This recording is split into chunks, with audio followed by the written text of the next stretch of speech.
Hi, this is Eric with TechShop Magazine, and coming up in this edition of Tool Minute, we're going to look at some troubleshooting tips for the diagnostic trouble code P0300, Random Misfire Detected.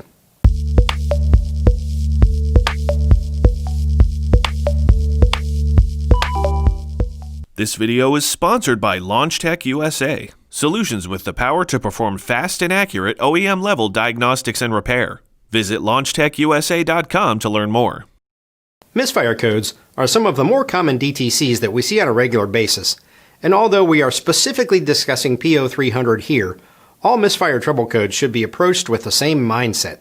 P0300 sets when the control unit recognizes that one or more of the cylinders is not contributing or working as hard as the others. P0300 indicates random misfire, meaning that the control unit has not been able to pinpoint the exact cylinder or cylinders that is causing the problem, and if this is the only code, it generally indicates one of two things: that the problem is in fact intermittent, or it is caused by something that has the ability to affect any one of the cylinders. On the topic of misfire codes and their diagnosis, you'll quite often see them referred to as P030X, meaning that if the last number is anything other than 0, it indicates that the control unit has been able to identify a specific cylinder.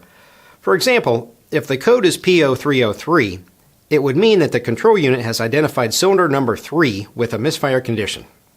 Misfire detection, the majority of the time, is based upon the crankshaft rotational velocity that is detected by the crankshaft position sensor.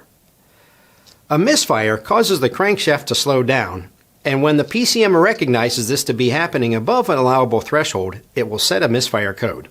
Some things that can cause a misfire are bad ignition components such as coils, wires, or spark plugs, or bad fuel injectors can cause a misfire if they are leaking, restricted, or not working. Engine problems such as low compression, timing, valve train problems, or vacuum leaks can cause a misfire as well, and we can't forget about the PCM itself, wiring, and electrical connections. When diagnosing a random or any misfire code, a visual and audible inspection is always a good place to start.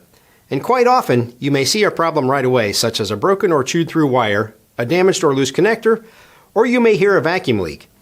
But if there is no immediate obvious cause that you see, you'll want to shift your focus to utilizing a scanner and an oscilloscope. Your scan tool will tell you what the PCM knows.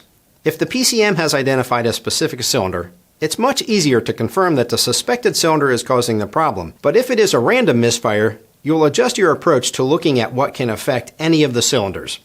Using an oscilloscope to look at ignition waveforms will allow you to determine if the ignition is working properly and can clue you into possible causes such as a lean condition, worn or fouled spark plugs, or even low compression. An oscilloscope will also allow you to focus on fuel injector and electrical circuit operation.